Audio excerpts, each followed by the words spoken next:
제 인생에 잊지 못할 한 가지 사건이 있어요. 그건 함께 사역했던 어떤 교역자하고의 이렇게 만남이었는데요. 그 만남은 생각과 같이 제 생각과 달랐어요. 네, 그 교역자와 함께 사역을 해 가면서 하루는 제게 이런 일이 있었어요. 그 교역자가 만나자고 해서 카톡을 받았는데 그 약속한 장소로 약속한 시간에 나갔어요.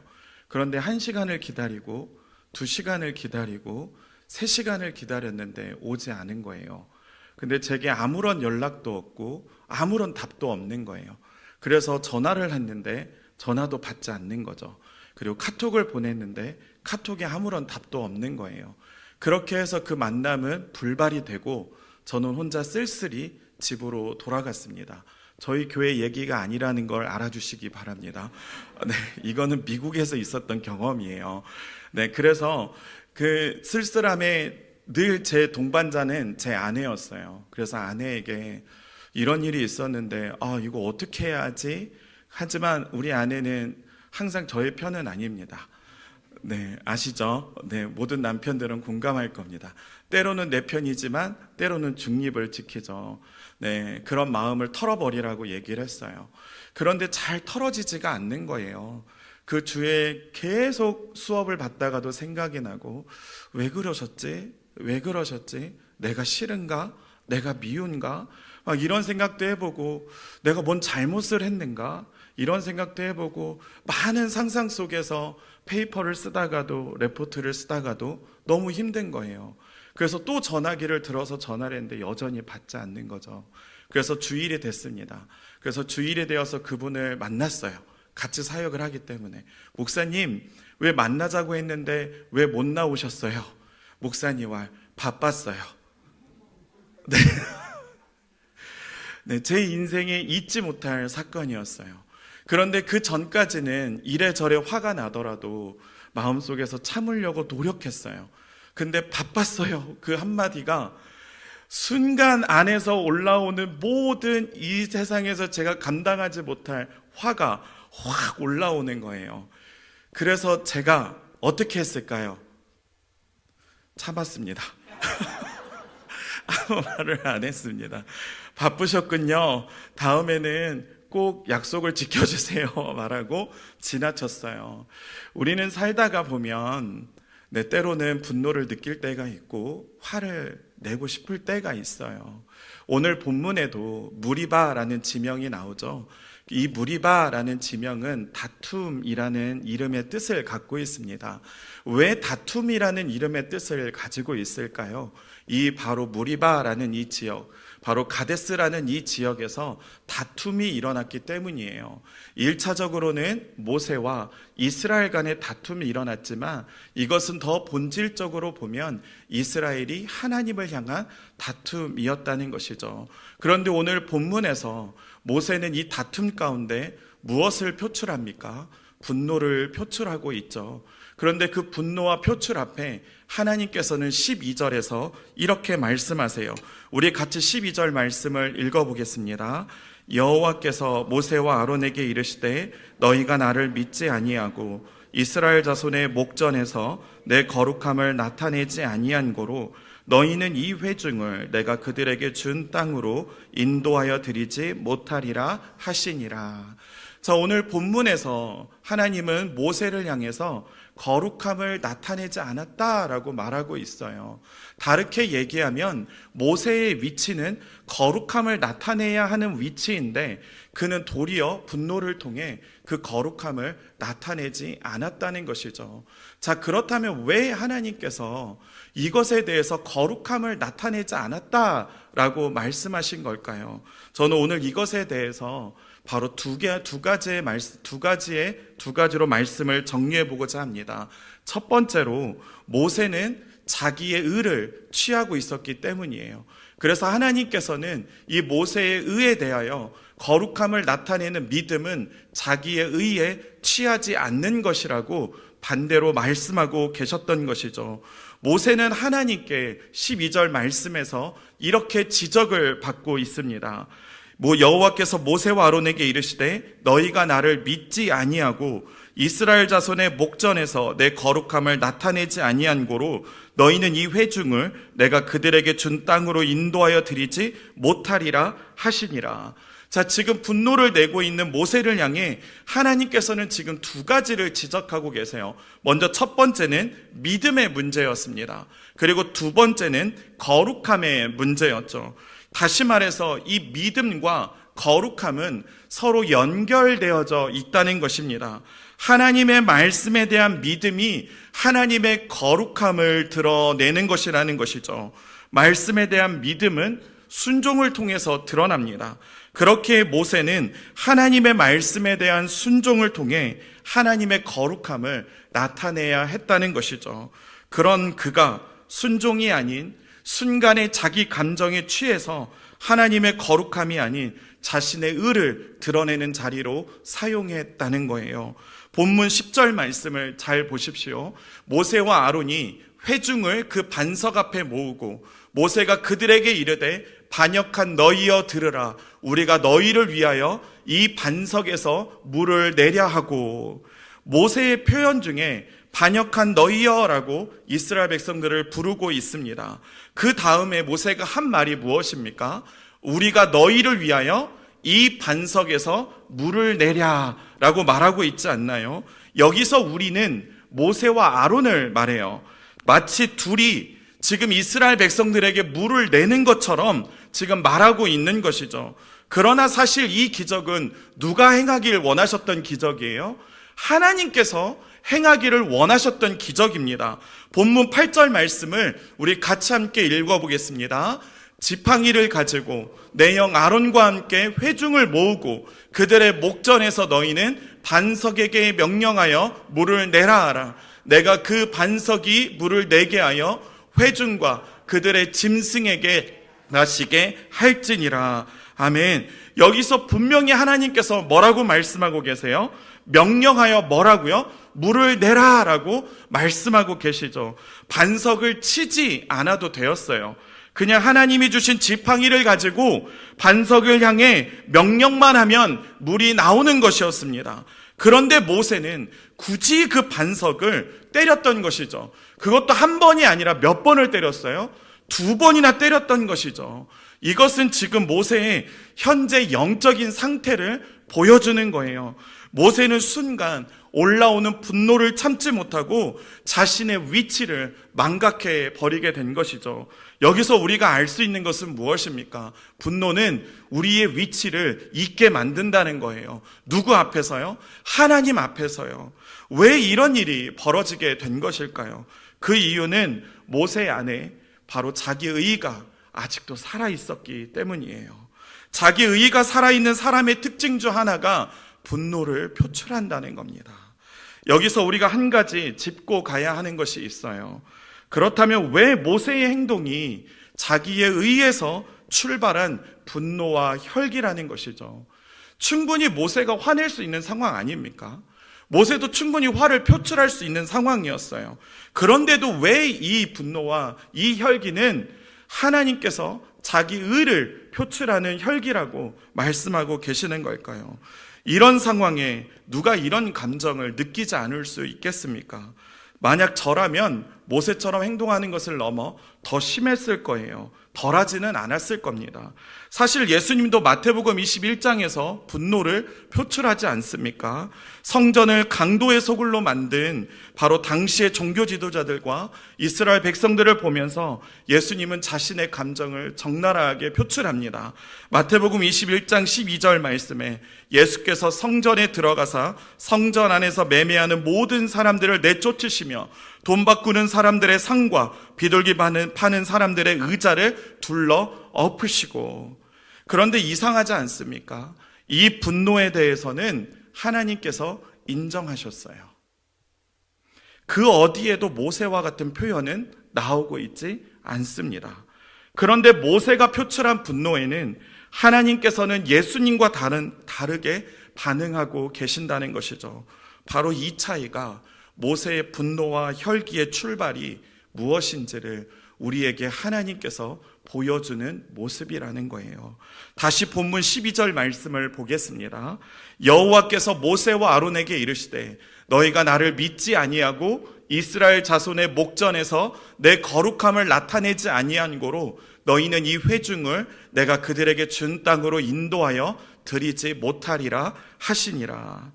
만약 모세의 분노가 예수님처럼 하나님이 보시기에 합당한 분노였다면 하나님은 이렇게 말씀하지 않았을 거예요.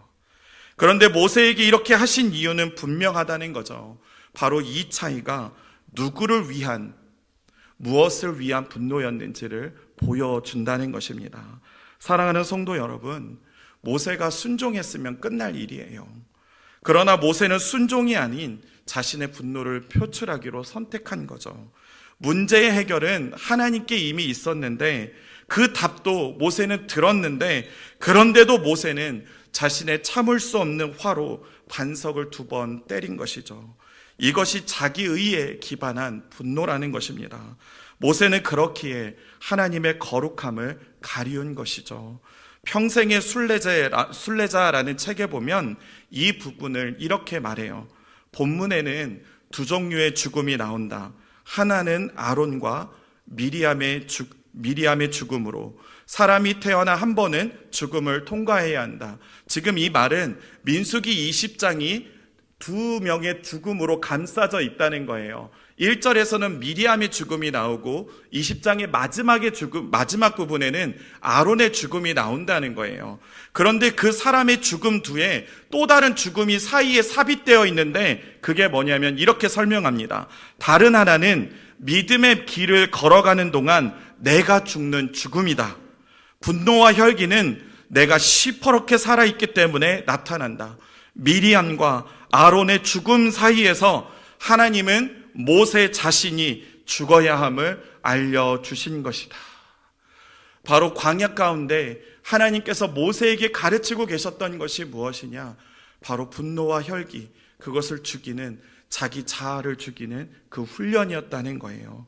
분노와 혈기는 내 자아가 그리스도의 십자가 앞에서 아직도 죽지 않았다는 것을 보여주는 증거입니다.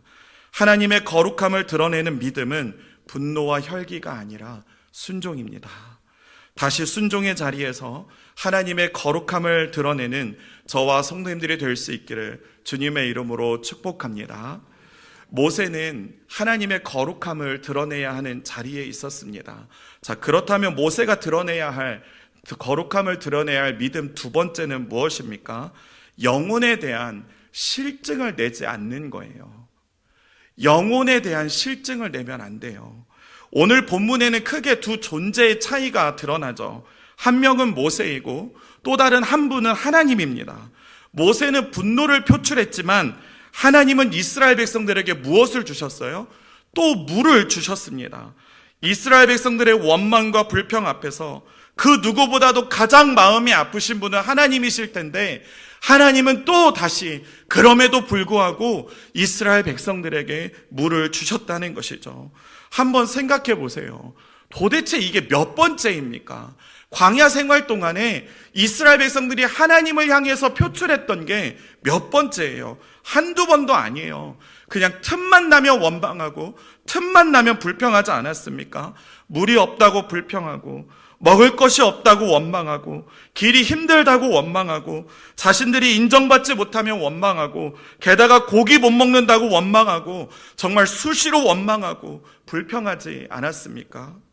그런데 그때마다 하나님께서는 이스라엘 백성들 앞에서 어떠셨습니까? 신실하지 않으셨습니까? 먹을 것이 없다고 하면 만나를 주셨어요. 고기가 먹고 싶다고 하면 메추라기를 주셨죠. 심지어 쓴물을 단물로까지 변화시키기까지 하면서 물을 주셨습니다. 오늘은 또 어떻습니까? 반석에서 물이 터져나오게까지 하시지 않습니까? 이스라엘은 원망하고 불평했지만 하나님은 그들을 향해 끊임없는 자비를 베푸셨다는 것이죠. 이것이 하나님의 사랑입니다. 원망과 불평 앞에서 왜 모세와 하나님의 반응의 차이가 이렇게 확연히 드러날 수밖에 없을까요? 그 이유는 영혼을 향한 사랑이 다르기 때문에 그래요. 성경은 여러 곳에서 하나님의 사랑을 이렇게 표현합니다. 지치지 않는 사랑이라고 말해요. 포기하지 않는 사랑이라고 말해요. 다 주는 사랑이라고 말합니다. 시편 121편 3절 말씀에 보면 여호와께서 너를 실족하지 아니하게 하시며 너를 지키시는 이가 졸지 아니하시리로다. 요한복음 13장 1절 말씀에서는 유월절 전에 여호와께서 자기가 세상을 떠나 아버지께로 돌아가실 때가 이른 줄 아시고 세상에 있는 자기 사람들을 사랑하시되 언제까지 사랑하시로 결단하세요? 끝까지 사랑하시니라. 이것이 하나님의 사랑입니다. 로마서 8장 32절은 어떻습니까? 자기 아들을 아끼지 아니하시고 우리 모든 사람을 위하여 내주신 이가 어찌 그 아들과 함께 모든 것을 우리에게 주시지 아니하겠느냐. 할렐루야. 우리 하나님의 사랑은 지치지 않는 사랑이고 포기하지 않는 사랑이고 끝까지 하는 사랑이고 다 주는 사랑이었습니다. 바로 하나님과 모세의 차이가 여기에 있다는 것이죠. 영혼을 향한 사랑이 바로 그 차이를 불러일으켰다는 것입니다. 하나님은 끝까지 이스라엘을 포기치 않으시고 그들을 사랑하셨기에 오늘도 그들에게 물을 공급해 주셨던 것입니다. 하나님은 오늘도 저와 성도님들의 어려움을 아시고 문제를 아시고 그것을 공급해 주시는 하나님이십니다. 우리는 여기서 또 깨닫게 됩니다. 사람은 신뢰의 대상이 아니라 사랑의 대상이라는 거예요. 모세는 신뢰의 대상이 될 수 없었다는 거죠. 모세 또한 사랑의 대상이었을 뿐이라는 거예요. 그런데요, 사실 모세도 처음부터 이런 건 아니에요. 한번 보십시오. 자, 민수기 12장 3절 우리 같이 함께 읽어볼까요? 이 사람 모세는 온유함이 지면의 모든 사람보다 더하더라. 이 구절을 모르시는 우리 성도님들은 이 자리에는 없을 줄로 압니다. 할렐루야. 네. 아멘이 안 크네요. 처음 보신 거 아니죠? 네. 성경이 말하는 온유함이란 잘 훈련된 사람을 얘기해요. 인격적으로 잘 다듬어진 상태를 말하는 거예요. 그래서 영어 성경에서는 이 온유함을 humble이라는 단어로 표현해요. 겸손한 사람이었다라고 말해요. 성경이 모세를 겸손함이 지면의 모든 사람보다 더하다라고 표현할 정도면 얼마나 모세가 잘 훈련된 사람이었을까요?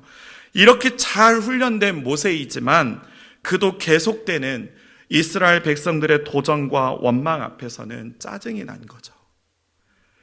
모세와 하나님의 공통점은 이스라엘 백성들의 원망과 불평을 충분히 들었다는 거예요. 듣고 싶지 않을 만큼 들었다는 거예요. 그런데 하나님과 모세의 차이가 무엇인지 아십니까? 용량의 차이예요. 저와 아들이 먹는 용량의 차이가 있듯이 하나님과 모세의 차이는 용량의 차이가 있어요. 인간 리더인 모세는 하나님이 아니라는 것이죠. 모세도 지쳐요. 상처받습니다. 모세도 인간이기에 그가 아무리 뛰어난 리더이지만 그 자신이 담을 수 있는 용량에는 한계가 있다는 거예요. 뛰어난 리더라도 다 담을 수 없습니다. 그래서 그 용량을 벗어나면 그 또한 폭발할 수밖에 없다는 것이죠. 그런데 문제는요, 모세가 폭발하는 것이 문제가 아니에요. 이것으로 일어나는 연쇄 반응이에요. 그 연쇄 반응이 무엇인지 아십니까? 원망과 불평을 계속 듣게 되면 모세 안에 일어나는 연쇄 반응이 있는데 사랑이 식는 거예요. 모세의 문제는 다른 것이 아니었습니다. 각도를 다르게 보면 짜증은, 실증은 사랑이 식었기 때문에 일어나는 현상이라는 거예요. 김난주 목사님은 그의 책 무기력한 삶의 뿌리 실증이라는 책에서 영혼의 실증은 곧 영적 권태감입니다라고 표현하고 있어요.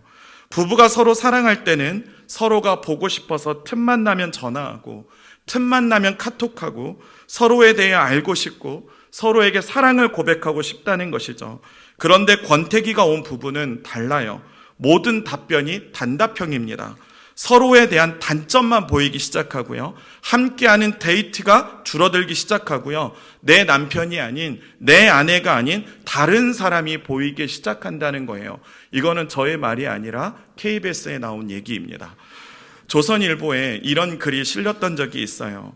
열애 끝에 결혼한 뺄레와 빼꾸는 어느덧 권태기에 접어들었다. 월드컵에 참가한 뺄레를 응원하기 위해 서울에 온 빼구. 왜 빼구와 뺄레인지는 제가 모르겠어요. 관계를 회복할 절호의 기회라 생각하고 용하다는 점쟁이를 찾아갔다. 빼구의 고민을 들은 점쟁이는 종이를 내밀며 이렇게 말했다. 절대 이 종이를 훔쳐보지 말고 남편에게 갖다 줘. 남편이 이 종이에 있는 주문을 매일 외우면 그날부터 당신은 천상의 세계로 빠져들 거야. 빼꾸는 혹시라도 효력이 떨어질까봐 그 종이를 고이 접어 뺄레에게 주었습니다. 그 종이를 본 뺄레는 그날 밤부터 180도 달라졌습니다. 뺄레는 매일 잠들기 전에 꼭 그 주문을 외웠지만 빼꾸는 그 주문을 들어선 안 됐습니다. 그러나 더 이상 궁금증을 못 참을 것 같은 빼꾸는 참다 못해 뺄레가 주문을 외는 걸 엿들었습니다. 뺄레가 되풀이하며 외웠던 주문은 이 여자는 내 마누라가 아니다. 이 여자는 내 마누라가 아니다. 바로 이것이었다고 해요. 부부의 권태기도 사랑이 식어갈 때 나타나요. 영적 권태기도 영혼에 대한 사랑이 식어지면 나타납니다. 우리는 모세의 증상을 보며 깨달아야 해요. 인간 리더에게 너무 많은 마음의 짐을 안겨주면 모세와 같이 사랑이 식는다는 거예요. 사랑받아야 할 영혼들이 사랑을 받지 못하게 된다는 것이죠. 모세의 분노는 다시 말해서 모세의 영적 피곤함을 드러내고 있는 것입니다. 그래서 리더들에게도 필요한 것이 바로 사랑입니다. 이스라엘 백성들이 놓친 것이 바로 이것이에요. 결국 모세를 지치게 하는 것은 자신들을 향한 사랑을 식게 한다는 것을 놓친 것이죠. 우리는 여기서 중요한 한 가지 진리를 만나게 돼요. 우리 교회에 많은 리더들이 있습니다. 특별히 우리 교회의 영적 기상도를 책임지는 우리 담임 목사님과 교역자들, 그리고 소그룹을 돌보는 우리 순장님들과 부순장님들, 그리고 각 팀의 팀장님들이 바로 그분들입니다. 또한 다음 세대들을 책임지는 교사 선생님들과 또한 청년 리더들이 바로 그분들이에요. 우리는 이분들을 귀하게 여겨야 될 줄로 믿습니다. 이분들의 섬김이 결국 우리에게 하나님의 사랑이 다가오도록, 우리의 심령에 하나님의 사랑이 닿도록 도와주는 통로이기 때문이죠. 그런데 이 통로가 막힌다면 어떤 일이 벌어지겠습니까? 그 상태가 바로 오늘 본문이 보여주는 모습인 것이죠. 그래서 바울은 두 가지를 크게 권면합니다. 먼저 첫 번째는 짐을 서로 나누어 져주라는 거예요. 리더들과 함께 짐을 나누어 주라는 거예요. 갈라디아서 6장 2절 말씀에 너희가 짐을 서로 지라 그리하여 그리스도의 법을 성취하라. 리더들과 함께 서로의 짐을 나누어 지는 것이 하나님의 율법을 성취하는 것이라고 말하고 있습니다. 함께 나누어 져주시기를 주님의 이름으로 축복합니다. 다른 하나는 무엇입니까? 좋은 것을 함께 하라는 거예요. 갈라디아서 6장 6절 말씀에 보면 우리 같이 읽어보겠습니다. 가르침을 받는 자는 말씀을 가르치는 자와 모든 좋은 것 함께하라. 아멘. 사랑하는 성도 여러분, 이 말씀과 같이 함께하고 계십니까? 모세도 지쳤어요. 모세도 상처받았습니다. 모세도 분노를 표출했습니다. 이것이 합당하다는 것이 아니에요. 연약한 인간이기에 그렇다는 것이죠. 그런데 문제는 그러다 보면 하나님의 사랑의 통로인 리더들의 마음이 식어질 수 있다는 것입니다. 그렇게 우리는 먼저 리더들이 상처 없이 일할 수 있도록 도와야 합니다. 그러기 위해서 우리는 리더들과 좋은 것을 함께하며 서로 짐을 나누어야 하는 것이죠. 우리 교회 리더들은 하나님의 지치지 않는 사랑, 포기하지 않는 사랑, 다 주는 사랑을 공급해주는 사랑이고 통로이기 때문입니다. 우리 교회 리더들을 소중히 여기며 영혼을 향한 사랑이 식지 않도록 함께 더불어 교회를 세워가는 우리 모두가 될 수 있기를 주님의 이름으로 축복합니다. 이것이 바로 하나님의 거룩함을 드러내는 믿음 있는 사람의 모습인 것이죠. 서로에 대한 사랑으로 하나님의 거룩함을 드러내는 저와 성도님들이 될 수 있기를 주님의 이름으로 축복합니다.